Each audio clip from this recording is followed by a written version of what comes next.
Alors bonjour à tous, aujourd'hui je suis avec Marius Notet, qui est le dessinateur de Zach et Zoé. Moi c'est Jean-Michel Abrassard de Scepticisme Scientifique. Et on va parler d'un manga qui s'appelle All Rounded Meguru. Bon, c'est le titre même en français. En français ils ne l'ont pas traduit, donc c'est parce que j'allais essayer de le traduire, mais c'est pas si facile à traduire. Ça veut dire un Meguru qui est accompli dans toutes les disciplines. On va en parler après. All Rounded Meguru. Et j'ai la version, évidemment, c'est un manga, donc si vous voulez voir en japonais, c'est All Rounded Meguru. Donc ça revient même. C'est juste les mots anglais qui sont katakanisés. Salut Marius. Salut, salut. Et donc Bah voilà, oui, donc. on veut tenter un truc d'essayer de parler à la fois de manga et du langage de la bande dessinée et à la fois de scepticisme scientifique. Donc voilà, c'est une expérimentation, on va voir ce que ça donne quoi. Du coup, Ouais, c'est une combo. Ouais. Ouais, c'est chacun parce nos que spécificités quoi. c'est moi qui t'ai proposé de parler de ce manga, vu que bon, pour les gens qui ne sont pas familiers de scepticisme scientifique, moi j'aime bien les arts martiaux, les sports de combat. Et j'ai commencé à m'entraîner au MMA à un niveau. Enfin, faut pas vous imaginer que je suis très fort. Faut pas m'attaquer dans mon jardin. Disons, il y a 3 ans, quelque chose comme ça. Avant ça, j'étais ceinture noire d'aïkido, puis j'ai fait des tas de trucs, hein, et enfin, le manga est vraiment super, comme on va le dire. Et donc, voilà, je me suis dit. En fait, j'ai pensé à faire un épisode juste pour parler du manga, moi. Et puis, je me suis dit, bah, t'as une série sur les mangas qui parle de l'aspect graphique. Donc, ce serait intéressant d'avoir ton C'est point ça. de vue sur le sujet. Ouais. Et même la mise en scène de baston dans les mangas, en général, ça m'intéresse, même si quand on parle de One Piece ou de Naruto, c'est moins technique quoi, leur manière de se battre, on va dire. Oui, oui, d'ailleurs, récemment, t'as fait une vidéo sur les combats dans Dragon Ball et des choses comme Oui, ça. c'est ça, voilà, j'aime beaucoup la mise en scène des combats dans la bande dessinée en général, c'est hyper intéressant à étudier, à observer. Ah oui, aussi pour ceux qui se demandent, la série n'existe pas en français. Enfin, il y a juste genre les deux trois premiers tomes qui sont en français. Mais donc là, voilà, ça a été coupé parce que c'était publié chez Panini. Et puis Panini sont connus pour avorter les mangas qu'ils publient. Donc là, ils n'y ont pas manqué non plus, quoi. Et Oui, aussi donc, ouais, j'ai remarqué que c'était vraiment pas très connu du tout. non, Donc, moi, j'ai découvert ça dans une vidéo en anglais d'un coach de MMA qui en a parlé parce qu'il voilà, il l'a lu. Mais même en français, voilà, même dans mon club, à un moment, je leur ai dit, mais vous avez lu ça, c'est super. Ils ne connaissaient pas, donc c'est quelque chose d'assez. ouais. Mais l'auteur, donc c'est Endo Hiroki, et il a fait un manga qui a quand même beaucoup fonctionné, c'est Eden, qui lui a complètement été publié en français, tout ça, que j'ai vu dans des magasins livres d'occasion. Mais voilà, ça, si vous connaissez un peu le manga, normalement, ça, vous avez au moins entendu parler de cette série-là. Et en plus, All Rounder Meguru, ça a été publié donc à la Kodansha, qui est le plus gros éditeur japonais qui existe, donc c'est aussi étonnant que c'est pas plus de visibilité. Mais voilà, ben, tout ne passe pas, quoi. Non, c'est clair. La production est tellement intense. Ouais, Ouais, bon, oui, pour les gens qui connaissent mal le manga, évidemment, ce qui est fou, c'est qu'on traite de tous les sujets en manga, de la oui, cuisine au golf. Ouais, avec la même vraiment, passion, quoi. ouais. Évidemment, tout n'est pas forcément traduit aussi. Beaucoup de mangas éducatifs, etc. Donc, c'est pas Mhm. étonnant qu'on se retrouve avec des mangas sportifs, évidemment. Bah oui, Et avec aussi, le football, c'est un des grands classiques. oh, bah, c'est un genre à part entière, quoi, le manga sportif. Moi, une de mes séries sportives préférées pour le moment, c'est un manga sur le sumo, Inomaru Ouais. Sumo, donc on fait vraiment tout, quoi. Et donc, ce qui est marrant, moi, je trouve dans All Around the Meguru, c'est qu'on retrouve la structure du tournoi, finalement, qui était une structure assez classique dans les Ouais, shonen. Avec, on a tous vu les grands tournois dans Dragon Ball, pour ceux qui, ou alors même Hunter x Hunter, la première saison de l'anime, c'est un tournoi. Enfin, des mangas avec des tournois, on en a. Dans des shonen avec des tournois, il y en a des tonnes. C'est quasiment obligatoire de faire un ouais, tournoi c'est dans un ça. shonen, Ouais, pratiquement. bah, comme un des enjeux, c'est savoir qui est le plus fort dans ce genre de manga.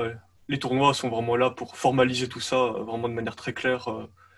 C'est des bons prétextes pour les auteurs pour enchaîner les combats sans devoir créer trop de récits autour, on va dire. Trop d'interludes de récits autour. Et ici, c'est vrai que tous les combats sont que des tournois, en fait, en soi. C'est très rare les moments de combat qui ne sont pas intégrés dans les tournois. Oui, souvent ils se battent et puis il y a des flashbacks qui apparaissent ou Oui, c'est pour ça, on donner mêle. du background. C'est ça. Ouais, mais c'est aussi qui est intéressant, que j'aime bien, parce qu'il y a beaucoup de personnages, comme beaucoup de mangas. Et ça se concentre pas tellement en fait sur le héros, ce manga. Ça se concentre sur le héros forcément, mais aussi tous les personnages secondaires ont leur importance. Et même un personnage qui vient d'être introduit, qui vient seulement d'apparaître, qui va devenir l'adversaire du héros, on va tout d'un coup lui créer un énorme enjeu. Ce qui fait qu'en tant que lecteur, on a envie de soutenir à la fois l'adversaire qui est là pour jouer pour tout miser, c'est son dernier match possible avant qu'il ne doive abandonner ce sport et retourner à une vie de travail normale. Et donc on se dit, ah merde, j'ai pas envie qu'il perde, le pauvre. Ouais, Donc c'est ça, vrai c'est qu'on très très bien fait à ce niveau-là. ouais, on défend tous les combattants Oui, pratiquement. c'est ça, Et on est donc, là. ce qui est marrant, c'est on est face à une structure très classique de tournoi de shonen, mais on n'a pas du tout les aspects fantastiques où Oui, on est dans de l'hyperréalisme à la place. oui, c'est ça. Avec les gens qui viennent de milieux défavorisés, comme dans Ouais, Rocky, et qui essayent de sortir de la pauvreté, ouais, c'est ça. Enfin, moi, bon, je lis beaucoup moins de manga que toi, mais c'est vrai que enfin, je dirais pas choqué, mais je veux dire, ça m'a quand même étonné. C'est vrai que ça a un petit côté, quand tu viens du shonen, c'est assez étonnant de voir ça, Mhm. l'aspect social qui est fort développé dans un truc sur le sport. Mais c'est vrai que c'est pour que tu sois émotionnellement investi dans tous les personnages, hein. C'est ça, bah, Shitano Joe, c'est une figure de l'extrême gauche au Japon aussi, par exemple. Donc, c'est, Ouais. ils ont Ashita no Joe, c'est le le Joe de boxeur. demain. Ouais. Je sais, ouais, non, mais j'essaie de traduire. Je sais pas en Ah, français, ils pouf, l'ont oh là là. traduit ou pas? Je sais Non, pas, moi, non, je dis mécaniquement les syllabes, hein, c'est tout. ouais. Non, non, mais c'est parce qu'Ashita, c'est demain. Donc, Ashita no Joe, c'est le Joe de demain. Mais je sais pas s'ils D'accord. l'ont jamais traduit ou si en français, Non, on dit juste non, le titre en je japonais. pense que c'est resté comme ça. Ouais. À quoi bon traduire les tweets, ça, les titres, ça sert à rien de traduire.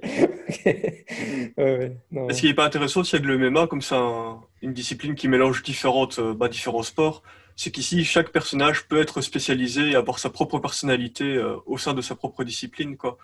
Ce qui fait que c'est pas juste de la boxe, tout le monde va utiliser la même technique, il y a toujours des surprises et des personnalités aussi qui ressortent chez chaque combattant selon il y a un background de karaté, de judo, etc. Donc ça aussi c'est super intéressant, je trouve.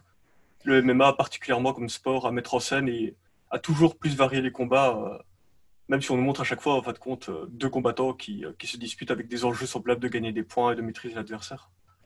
Oui, là, on peut rentrer un peu une discipline sur les gens qui connaissent pas le MMA, mais par exemple, dans le club où je vais, effectivement, il y a différentes classes. Et en fait, c'est ce que montre l'animé, enfin, le manga, c'est vraiment très, très bien fait, hein, le manga, pour ça, il montre bien. Mais, donc, il y a la classe, il va y avoir la classe enfin, de boxe thaï ou kickboxing, selon le style du prof, ou il y aura la classe de jiu-jitsu brésilien ou catch.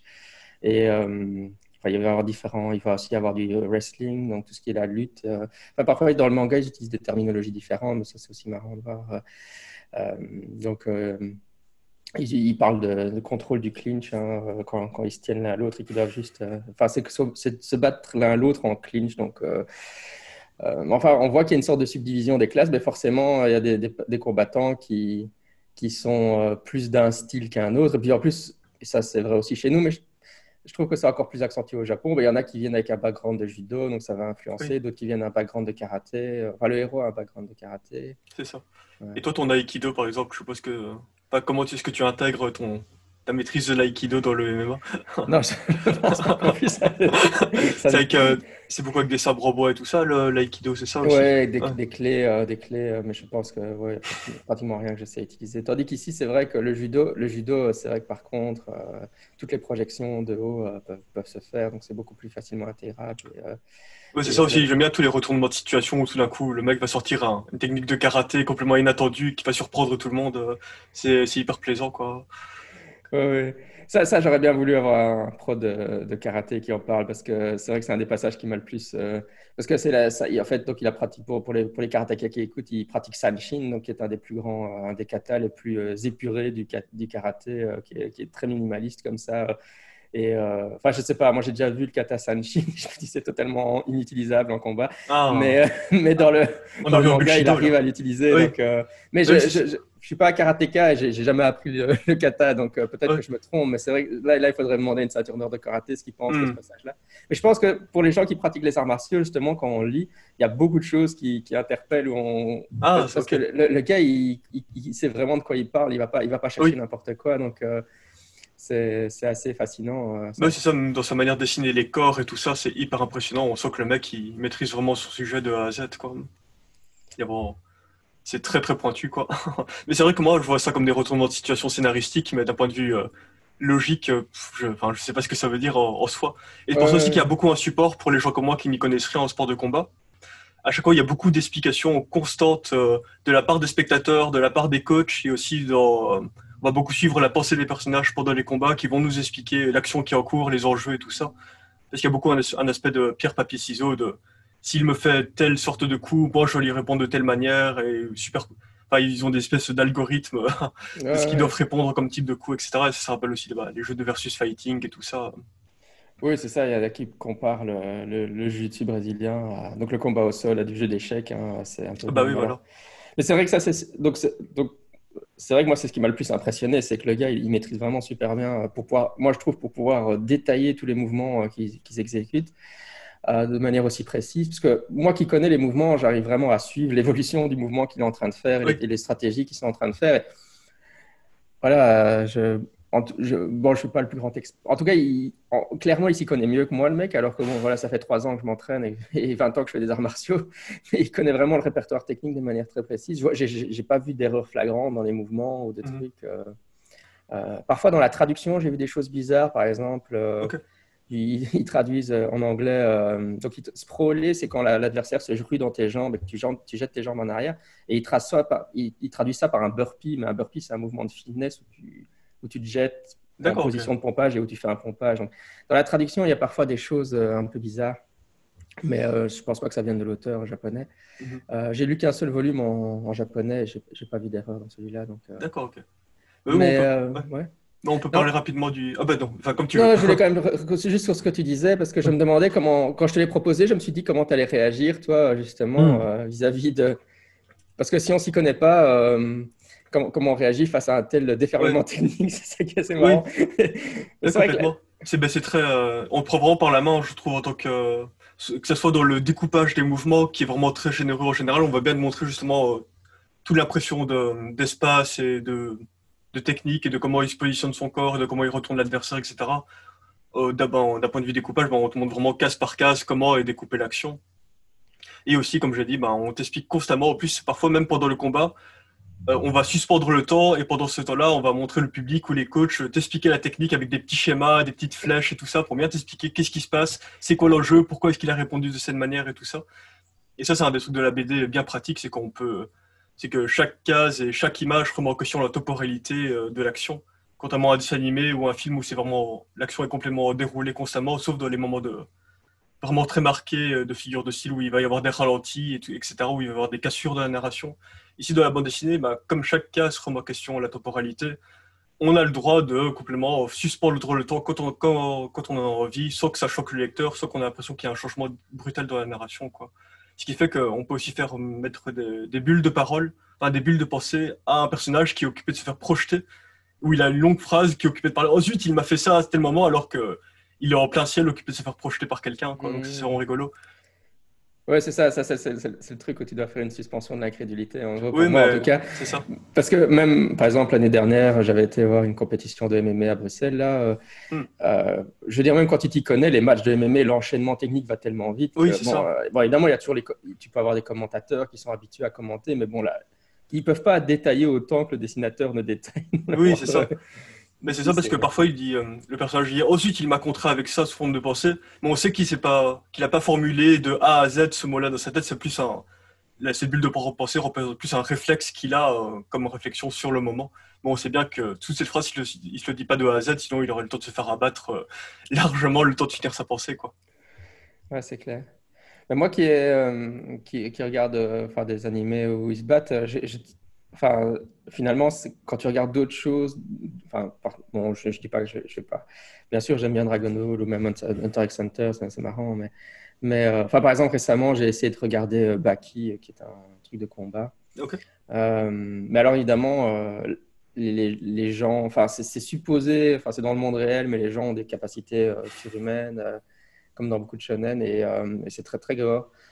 Mais en fait, finalement, c'est assez décevant ces animés parce que comme ils n'ont pas, on a l'impression, comparé à l'auteur ici, que comme ils ne connaissent pas réellement les sports Hmm. de combat, Ouais. bah, ils comblent avec leur imagination, mais leur imagination leur fait dire un peu n'importe quoi en gros. Et que ici, l'expertise fait que les combats sont beaucoup plus intéressants à observer. Mais c'est ça, il y a une Mais vraie promesse, quoi.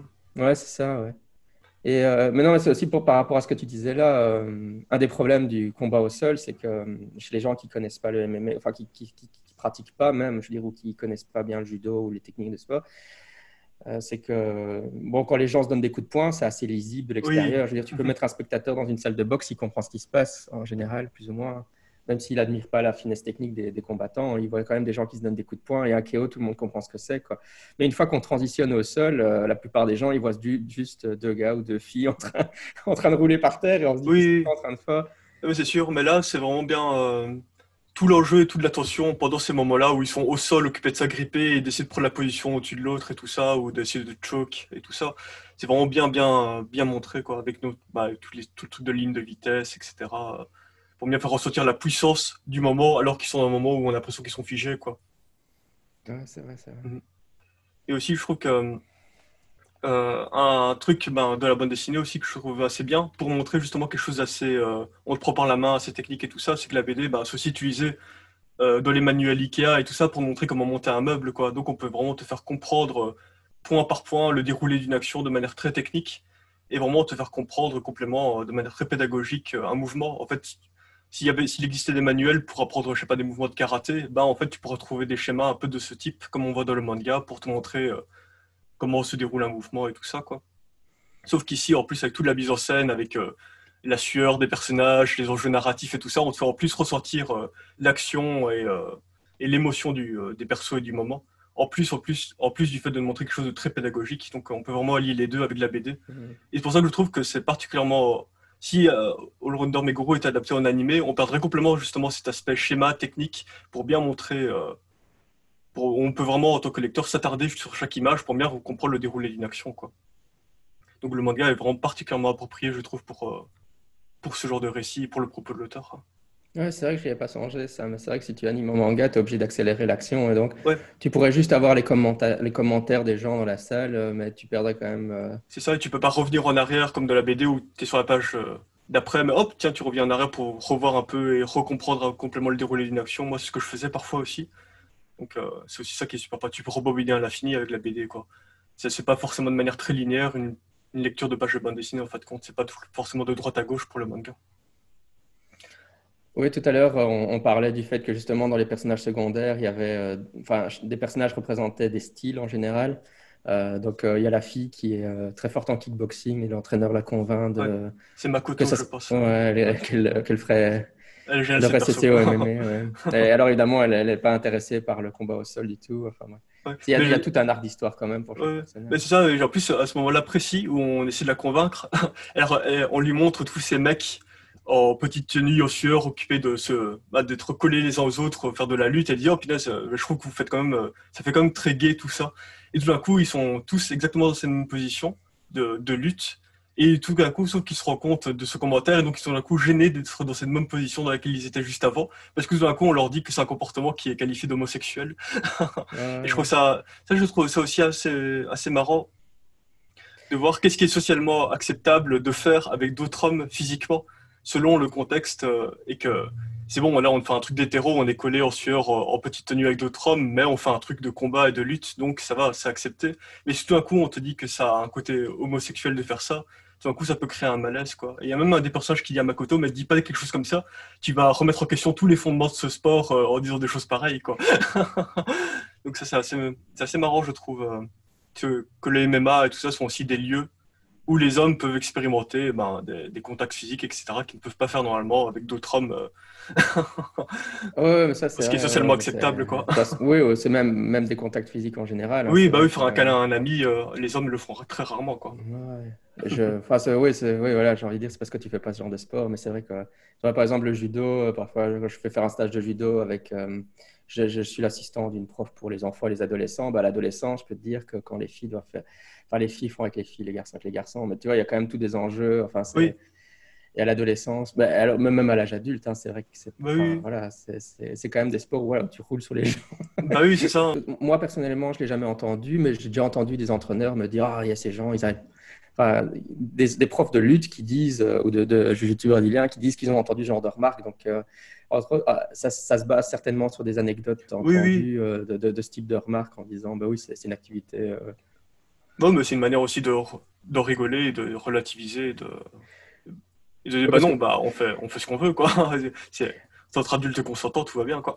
Oui, surtout que, bon, Mais moi bon. je dis toujours, sur ce genre de club, c'est souvent des lieux, au contraire, d'hypermasculinité, où Bah les oui, mais c'est garçons pour ça qui... que c'est rigolo. Mais aussi, enfin, Ouais. ça rappelle toutes les anecdotes d'hommes dans les vestiaires, etc., où ils ont des comportements qui disent, oh mais non, mais c'est hétéro, mais bah parce qu'il veut à tout prix mettre des catégories, parce que sinon ça va plus. Avec un même comportement, s'il est qualifié hétéro ou homo, il est acceptable ou non acceptable, alors que c'est le même comportement, quoi. Donc, Mhm. bah, c'était rigolo, je trouve, ce point de vue extérieur qu'a donné ce personnage féminin à la scène face à tous ces garçons, quoi. Ouais, moi, ça m'a juste... Oui, ma réaction, ça a été, bah oui, ça se base sur... Il y a vraiment... Enfin, il y a un aspect réaliste dans la remarque. Oui, C'est-à-dire que je pense qu'il y a ce genre de remarque est en fait est quand même, enfin, un peu problématique évidemment. Tu vois, il y a un côté, oui, bien sûr. Mais surtout mais parce que ça, ils sont gênés, c'est surtout ça le problème, quoi. les gens disent vraiment ça. Donc, il a mis en situation et il y a tout un tas de moments, enfin, où il met en situation des situations entre guillemets réalistes dans son dojo. Où les gens réagissent de manière comme ils Oui. réagiraient, on voit qu'il parle de son vécu finalement. Hein. C'est vrai que Mhm. c'est assez sympa. Par contre, c'est vrai qu'il y a toujours les anecdotes un peu sexuelles bizarres, pas Oui, celles dont tu oui. viens de raconter, mais les autres. Oui, faut passer un peu. Qui, Les plans culottes et tout ça, faut les passer plans un... en culotte, tu te dis, mais enfin. Qu'est-ce que ça va faire Euh, là, quoi. Mhm. ou donc, par exemple, pour que les auditeurs comprennent, l'entraîneuse ouvre la douche des filles pour qu'un garçon ouvre la porte et voit les filles dans la douche. Tu te dis, mais enfin, un entraîneur ferait le tir du quart de ça. Je pense que les entraîneurs doivent faire très attention C'est ça. à ce qu'ils font. Mais en Surtout même temps, il y que. a... ouais. Non, non, vas-y. Mais en même temps, il y a tout un discours où justement l'entraîneuse, la première fois qu'elle arrive, elle est dans une position de femme par rapport à tous ces mecs à qui elle doit entraîner. Donc les mecs ils disent, mais non, bah, on va pas se faire entraîner par une femme. Et puis après, pour se mettre en situation, elle affronte deux des mecs en combat MMA. Et l'enjeu du mec, c'est de pas perdre contre une femme, quoi, à tout prix. Évidemment, comme c'est l'entraîneuse, si elle est plus forte qu'eux, elle les bat. Et donc, elle arrive à asseoir sa position de légitimité aussi. Et en fin de compte, ils arrivent quand même dans une relation assez saine où ils se respectent tous les uns les autres en tant que combattants de MMA, quoi. Euh, Mhm. Et ils s'entraînent entre eux, ils s'apportent les uns les autres et tout ça, quoi. Même s'ils montrent effectivement bah, les vrais a priori Ouais. qu'on peut avoir dans ce genre de moment, quoi. Non, c'est clair. Et oui, c'est parce que enfin, par exemple, ça se passe encore, ça se base encore, je pense, sur quelque chose de réaliste. Bon, là, il faut dire qu'on est dans un club avec quand même une population assez jeune, hein, je pense. Oui, Ils ont oui, l'air oui. d'avoir. Ouais, le Meguro héros, aussi, il a il est au 16 ans, le standard. héros, quelque Ouais, il chose a comme ça. 16 ans, donc il faut garder ça à l'esprit dans leurs Ouais. réactions de ce type-là aussi, qui me paraissent un peu des réactions gamines comme ça. Mais bon, quand Mhm. tu as 16 ans, c'est ce que tu penses. Hein, il faut pas.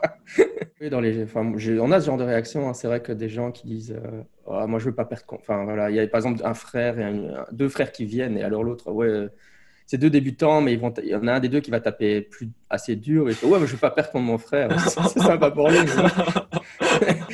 Euh, Oui, c'est on a ça. en fait des trucs d'ego comme ça qui interviennent. Donc en Mhm. fait, ces scènes, pour moi, elles sont vraiment pas mal. Mais Ouais. ouais, ce que je voulais dire, c'est qu'un des critères, je pense, un des bons critères, moi je trouve, pour trouver si on est dans un bon club d'arts martiaux et surtout dans les clubs de MMA, etc., un peu hyper masculin comme ça, c'est de voir s'il y a des filles. Mhm. S'il y a des filles qui sont là et qui s'entraînent et qu'elles se sentent bienvenues Oui, voilà. dans un Mhm. milieu de mecs comme ça, c'est que le club, il est bien.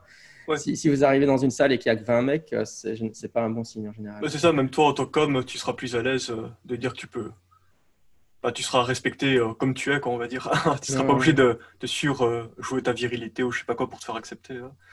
Et pour ceux qui sont curieux, dans mon club, enfin, il y a une team de combattants qui font des vrais matchs. Je veux dire, des vrais matchs, pas des amateurs. Enfin, c'est des amateurs, mais je veux dire, c'est des combattants amateurs, mais je veux dire, pas des dilettantes comme moi qui font pas de match, hein, qui viennent juste s'entraîner parce qu'ils aiment bien les techniques, mais des gens qui font vraiment des matchs. Et une des meilleures, c'est une fille dans mon club. Donc, voilà. C'est tout à fait réaliste. Hein. Dans les clubs, il peut y avoir des très bonnes combattantes. C'est ça. Et après, il reste comme les catégories de poids coq, etc. Même entre hommes, même au sein même d'un même genre, enfin d'un même genre, justement non, d'un même, d'un même sexe, tu peux avoir des catégories différentes Oui, donc parce qu'il y ici, a des ouais. différences physiques aussi, même entre les hommes, quoi. Ouais, bien sûr. Ouais, ici, d'ailleurs, voilà, juste pour être vraiment complet, ils disent que le style qu'ils pratiquent, c'est du Shuto. Et donc, le Shuto, c'est un style japonais avec une classification de catégories spécifiques. Et par exemple, dans les amateurs, au départ, ils portent toujours, hein, ils sont obligés d'avoir un casque qui protège. Enfin, c'est les casques de boxeur, là, etc. Donc, ils expliquent assez bien aussi les limitations, les coups qui sont interdits, etc. Mhm. Le À jeu, leur niveau, au départ, les coups de coude sont interdits, etc. Mais enfin, c'est le genre de choses qui existent chez nous, mais bon, évidemment, les législations dépendent des pays. Donc là, on est au Japon, donc ils expliquent les règles qui s'appliquent au Japon, évidemment. Cool. mais sinon, tu voulais parler parce qu'au début, tu avais évoqué que tu voyais des trucs d'arts martiaux qui te semblaient un peu bizarres, etc. Je sais pas si tu voulais aborder le truc des Bushido, etc. pour ce manga ou pas du Non, tout. enfin, oui, le truc du. Enfin, moi, en fait, plutôt l'exemple inverse. C'est plutôt un très bon exemple de choses qui Oui, ne sont pas du bullshit. Le bullshido est un mot qui est utilisé par les sceptiques pour désigner les arts martiaux et éventuellement les sports de combat, mais qui manqueraient d'efficacité en combat réel. C'est un mot qui a été composé évidemment à partir de bullshit, qui est donc foutaise en anglais, et bushido, qui est la voix du guerrier en japonais. Et donc le bullshido, ça serait la foutaise dans la voix du guerrier. C'est assez amusant, parce qu'évidemment même le mot bushido est un peu la foutaise, puisque c'est supposé désigner la philosophie des samouraïs, mais en réalité, c'est un mot qui a été créé dans la langue japonaise à la fin du 19e siècle, à l'ère Meiji, au moment où il y avait déjà plus de samouraïs. Évidemment, le Bushido, ça considère qu'on doit évaluer la pertinence d'un art martial uniquement sur son axe de l'efficacité, donc en combat réel. Donc en gros, si vous faites agresser dans la rue, est-ce que votre pratique de l'art martial vous aidera? Pas du tout, un petit peu, moyennement, beaucoup. Donc c'est ça, hein, cet axe-là. Alors évidemment, il y a d'autres axes sur lesquels on peut évaluer l'intérêt d'un art martial, hein, le fait de rester en forme physique, en bonne forme physique, la spiritualité, la réduction du stress de la pratique, la beauté artistique de la discipline. Donc il y a plein d'autres aspects sur lesquels on peut évaluer un art martial et pour lesquels quelqu'un peut faire un art martial. Mais le Bushido, ça s'applique vraiment à l'axe.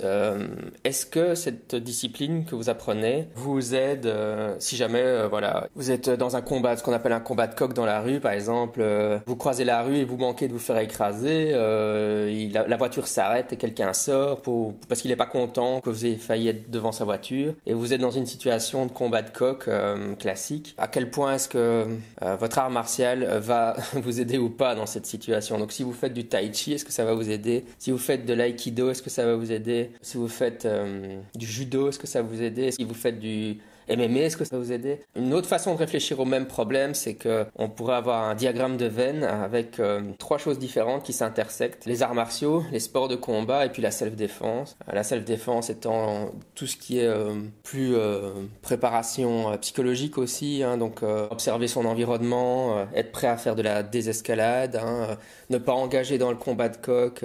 Enfin, donc il y a toutes des techniques qu'on peut avoir qui ne relèvent même pas, qui sont à mettre en place avant même une confrontation physique, hein, éviter certains quartiers, éviter certaines heures le soir, donc il y a des tas de stratégies. En fait, la self-défense, ça peut être très intellectuel et pas du tout... elle peut se situer bien avant la confrontation physique. Et donc, bon, évidemment, entre ces trois aspects, arts martiaux, sport de combat, self-défense, bon, ça peut, à certains moments, se croiser. Et il y a des moments où ça se croise pas dans certaines disciplines. Donc, par exemple, est-ce que le tai chi, voilà, ça vous prépare vraiment d'un point de vue self-défense? À mon avis, pas du tout. Idem pour d'autres disciplines comme l'aïkido, etc. Mais donc, évidemment, on est face à des continuums. Voilà, le terme bullshido, ça désigne ce genre de réflexion. Un bullshido, ça serait un professeur qui enseignerait cette discipline. Donc, par exemple, si vous allez voir un prof de tai chi et qui vous dit le tai chi c'est génial pour réduire le stress, c'est une forme de méditation en mouvement et vous vous sentirez bien après l'avoir fait, évidemment, là on n'est pas face à du bullshido. Mais si vous allez voir un prof de tai chi qui vous dit en faisant du tai chi tu sauras te défendre si tu te fais attaquer par un agresseur de la rue, à ce moment-là, ça c'est du bullshido puisqu'en fait il vous vend quelque chose qui n'est pas vrai. Hein. Donc c'est encore dans une optique de protection du consommateur qu'on trouve dans le scepticisme, hein, se rendre compte que toutes les disciplines martiales sont pas équivalentes sur l'axe de la préparation à une confrontation dans la rue, par exemple, ou en cas de home invasion, s'il y a des voleurs qui rentrent dans votre maison. Toutes ces situations que traite la self-défense, la défense personnelle, est-ce qu'un art martial vous prépare bien à ça? C'est ça qu'on appelle donc le bullshido. Mais c'est ça ce qui est intéressant de ce que tu importes dans du combat de MMA qui est très avec des vrais enjeux de combat, etc. Justement, de ce que tu vas trier dans les arts martiaux, dans ce qui est efficace ou non, c'est intéressant comme filtre, non?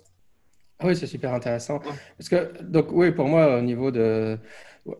Donc, le problème, c'est de pouvoir s'entraîner sous pression, hein. Donc, c'est-à-dire, bon, évidemment, il y a une sorte de gradation des types d'entraînement que tu dois avoir. Mais donc, si tu fais un entraînement en solo, par exemple, à kata, où tu tu te bats dans le vide, bah forcément, en fait, ça ne te prépare pas vraiment bien à un combat réel. Puis alors, avec un partenaire, mais le partenaire est coopératif, donc en fait, il suit ton mouvement. Quand en Aikido, on a ça tout le temps. En gros, le partenaire résiste, mais largement se laisse faire, bah, c'est pas génial. Et puis, on monte dans les degrés de résistance, et évidemment, dans les entraînements de MMA, bien sûr, il y a un moment où on répète les techniques, où l'autre se laisse plus ou moins faire. Mais après, la dernière demi-heure du cours, c'est toujours l'autre résiste autant qu'il peut résister. Donc, ta technique, elle passe ou elle passe pas. Hein. Ouais. Bon, c'est ce que j'appelle une éducation dans la frustration, parce que tout d'un coup, il n'y a plus rien qui passe. mais, mais, Ouais, mes gourous, il est beaucoup éduqué comme ça aussi, vu que c'est quelqu'un.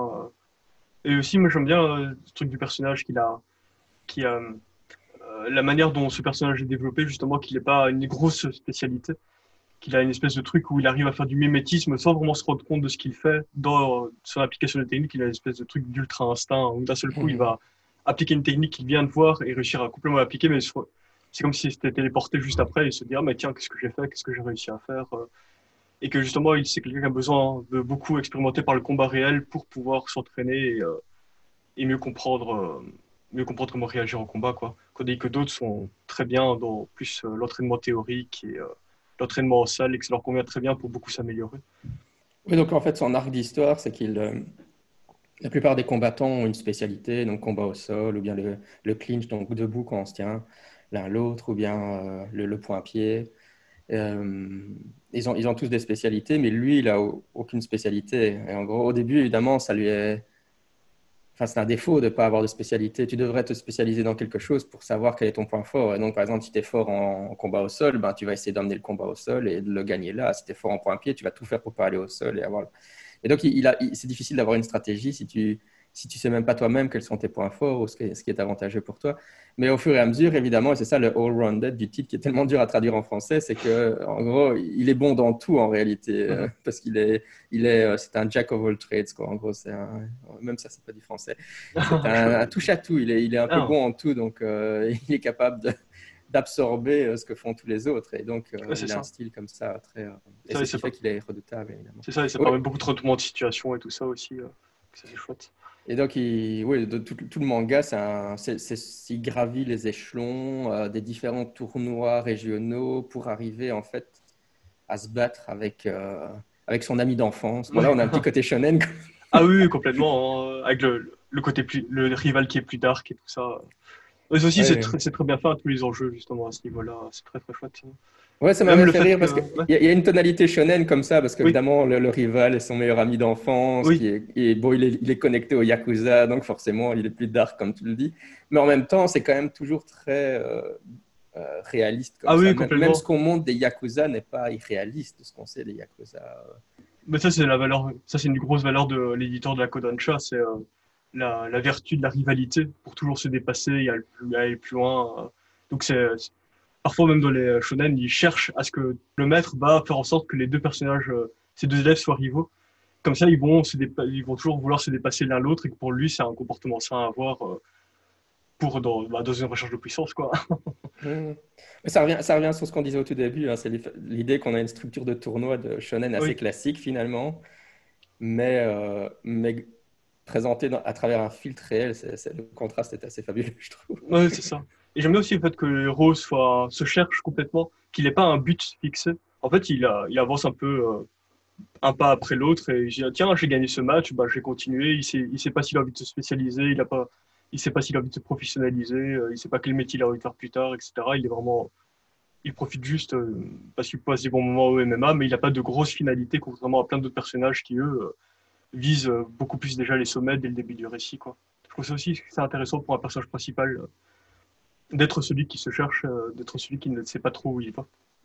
Ils expriment, on voit bien, mais on voit les doutes des personnages ou le Ouais. fait qu'ils sont pas confiants ou aussi les résultats des blessures évidemment Oui, qui ont un impact assez fort. Enfin, c'est sur leur carrière, enfin entre guillemets, c'est des petites carrières puisqu'ils sont jeunes encore, mais sur leurs espérances futures de ce qu'ils vont être capables de faire. mhm.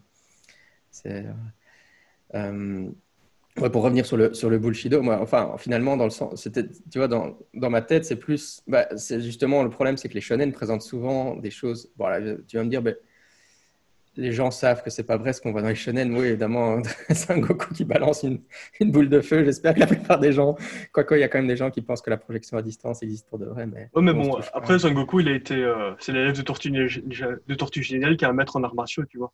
Donc, Ouais. il utilise comme des techniques plus ou moins d'arts martiaux dès le début du manga, Son Goku.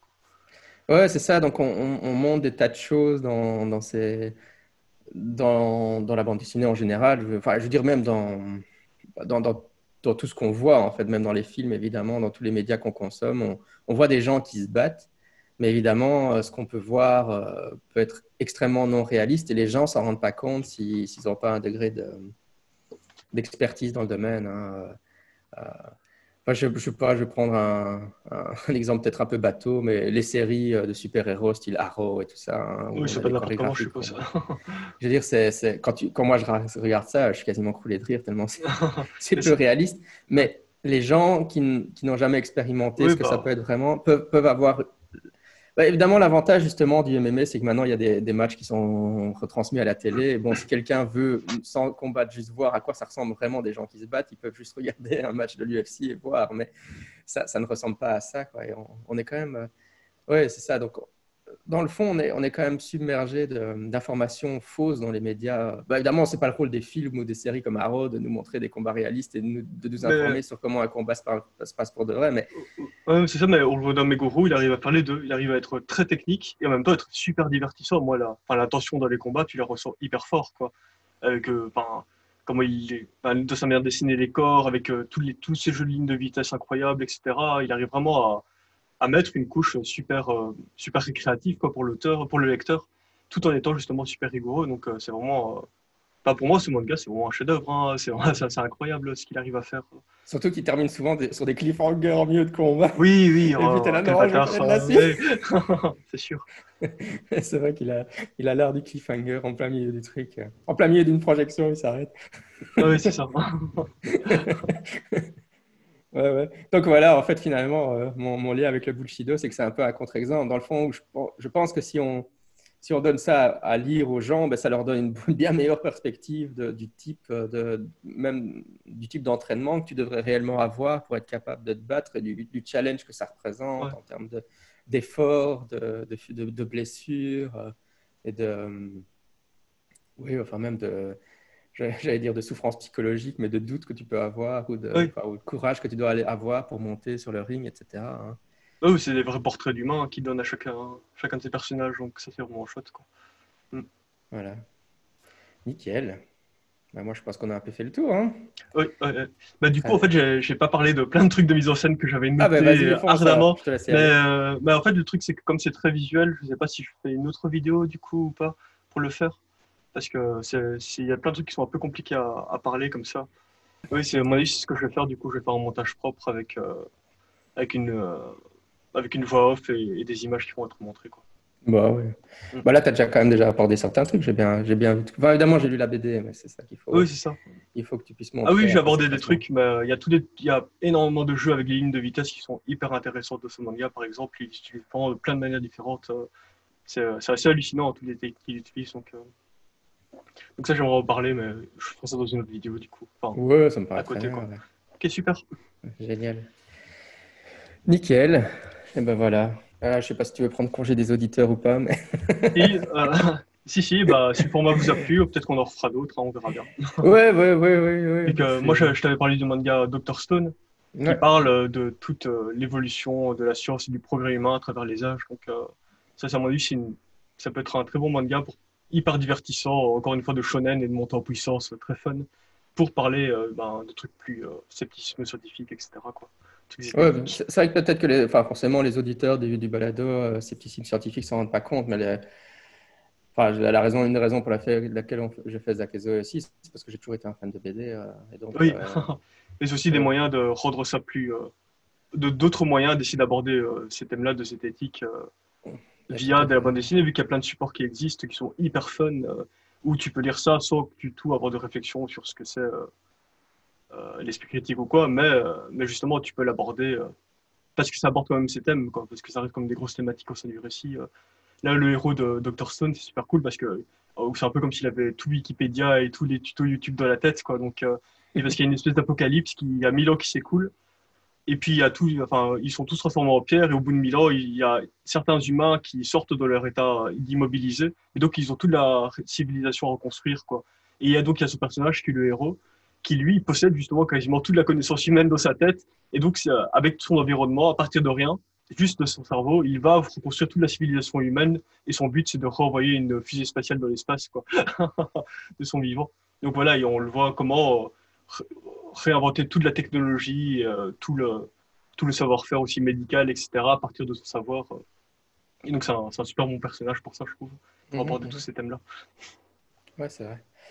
Ouais, juste pour être totalement transparent, et c'est un truc qui étonne toujours mes élèves, parce que bon, enfin, je le rappelle, je suis prof de japonais, mais en réalité, moi, je suis plutôt fan de comics, donc Oui, j'ai grandi à l'époque où c'était le Club Dorothée, mais j'étais pas en France, donc je crois qu'on n'avait même pas Club Dorothée à la maison. mm, J'ai pas tellement grandi avec les mangas, et je me suis mis vraiment à lire les mangas suite à mon intérêt pour le japonais, mais ouais, enfin, je sais que toi, tu consommes des romans graphiques et des animés, enfin des mangas et des bandes dessinées dans tous les sens, dans tous les styles possibles et oui. imaginables. Mais moi, j'ai toujours plutôt été un fan de vraiment comics classiques, Spider-Man, etc. Ah bah Avant que ça oui. devienne cool chez les enfants petits, parce qu'il y avait des films qui ont été faits.